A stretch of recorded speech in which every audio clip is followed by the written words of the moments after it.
Well, this is a treat. Our guest is Susan Jackson. Hey, Susan. Hey, Elon, how are you? How are you? I think is the question. I'm an introvert. I'm shy and quiet, so I don't love sitting in the house. Oh, and I'm such an extrovert. Oh, wait. You I'm wait, I might be. Ah, Susan, we have just a few quick questions to get to. The people want to hear from you. for sure. That's why you speak for a living, like me. What I do, I talk. They Well, pay me. are you ready to talk? Absolutely ready to talk. All right, Let's do great. it. Something exciting. I love it. Wait, let me just do gallery view. So oh yeah, now we're on equal footing. Before it was just you and a little bit of me, but I think people want to look at me too equally, right? I would think so. You're adorable. Oh, that's so cute. Well, so are you. Okay, so here we go. Are All you right. ready for some hard-hitting questions? All right. Tough stuff. Let's do it. All right, so here's what's happening. We Okay. all know the UJA Toronto does these amazing programs, right? And it really helps foster and develop relationships between Canadians and Israelis. But tell us how so specifically. Well, it's a remarkable community here. That's for sure. And And we're by the very, way, I will second that because I go to Toronto all the time and I love my Toronto people. Now I'll shut up. Go ahead. no, you can talk. It's all right. So it is, first of all, Canada is exceptional when it comes to its relationship with Israel, for sure. And Toronto, the exceptional nature of Toronto and its relationship with Israel is remarkable when you think about it. So there's mirror images on both sides of the ocean. We do things like we bring Shinshinim, these young emissaries, right after high school.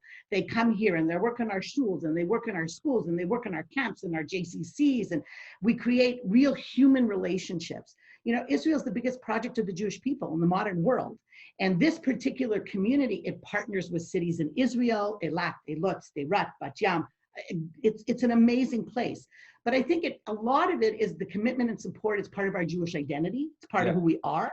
And because we care about it, that fabric is weaved together.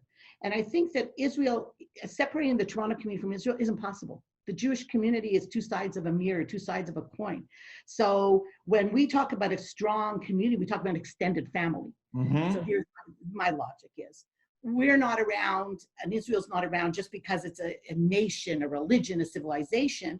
We behave like a family.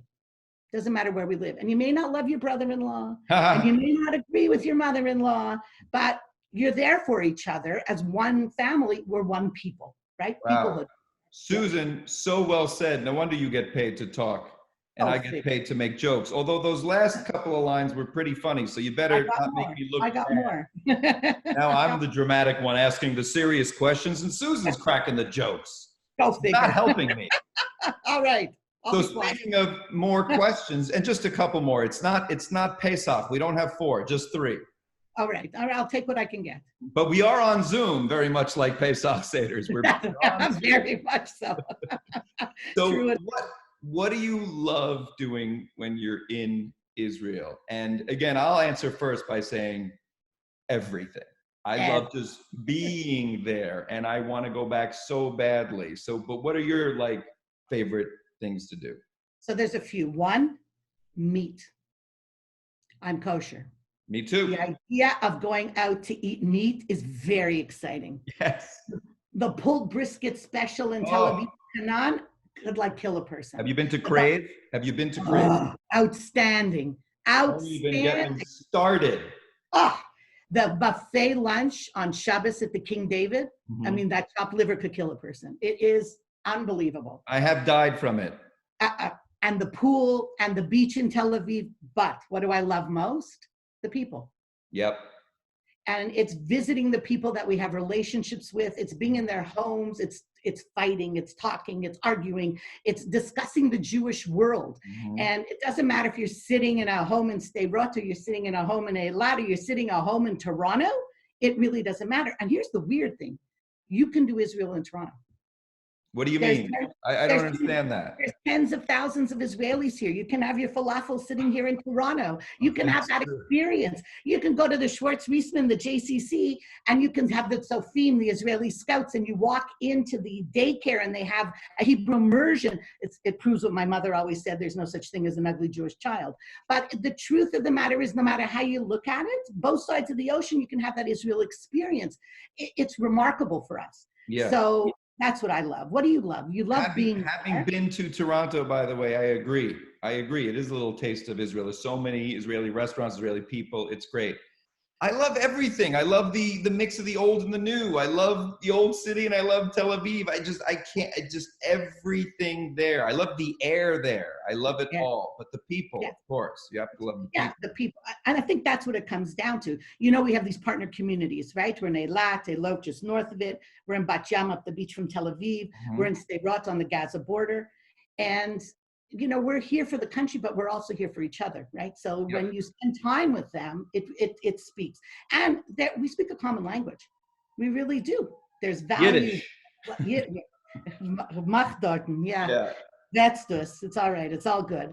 So yeah, I love it. Like you, I love it all. You can walk in any part of the country and you see something different. There was a tour guide. I think it was my first guide ever. I took my mother in the middle 80s, and she said a steiner, a stone, is just a steiner until it has a story.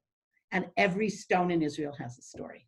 That's great. You're so right. That's part of the commitment, the part of the feeling, the part of our Jewish identity on both sides of the ocean. You're so right. You're so right. And finally, this is the 51st year of the Walk with Israel. Yeah. Why does it mean so much to the Toronto community? In what way? So I think it's, first of all, it's a remarkable thing to be doing this for 51 years. Yes. It's an outpouring, a physical outpouring. By the way, I've been doing this for 49 years. So. But go ahead. Like it's, you know, I kind of look at it as it's a physical manifestation of a set of values, right? Mm-hmm. It's who we are. Israel's part of our identity. And it's a way in Toronto of showing each other and the world and Israel that it's a piece of who we are and we care. What I noticed is something really remarkable right now. In this pandemic, we're disconnecting from everything, right? Mm-hmm. We're disconnecting from people and things and places and time. Except the internet. It's the only thing we're connected. Right. Yes. Bingo. Except the internet. Yes. And everything we've done, all our engagement with Israel and Israelis has gone online. Nobody let it go. Our Shin Shinim did a Yom HaZikaron commemoration, and they were part of the big Yom HaTzmaut. We had Yom HaTzmaut. Oh, I tell you, I had an experience I never had in my life before. 10 minutes after midnight on Yom HaTzmaut here, I heard people yelling. I live on a street called Roselawn. It's all apartment buildings all over. I heard people yelling, "Come on your balcony, come on your balcony." I went outside. Hundreds of people. You heard Israeli voices. You saw them with notepad, iPads, and all of a sudden at 12:15, Chad Shtaim Shalosh, and they started singing Hatikva from all their balconies. Wow! And after that, Am Yisrael Chai. I'd seen it on YouTube. I never saw it before. That feeling is what you get at the walk.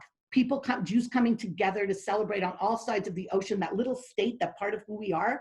That important Pintel Yid, that piece of our history. Yep. So it's gone online. We're talking to people online. The Shin Shinim are running programs in Shevet, the alumni, and we're doing webinars and seminars. So it makes sense that 51 years of the walk, you want to do that every year. And remarkably, this year we're doing it virtually, which is really remarkable when you think about it. It is remarkable. And so are your words. Really, everything is just perfectly well said. Now I know why we brought you on to the big show here. I don't know. I got a call. Here I am. No, it's just perfect. It was just perfect. Everything you said, I couldn't agree with more, and was heartfelt and meaningful and wise. So thank you for being here, Susan. And thank you for everything you do, and continue all your great, important work in good health and happiness. Thank you. And Elon, thank you for being with us. This was amazing. Of course. Terrific. Thanks. Be well.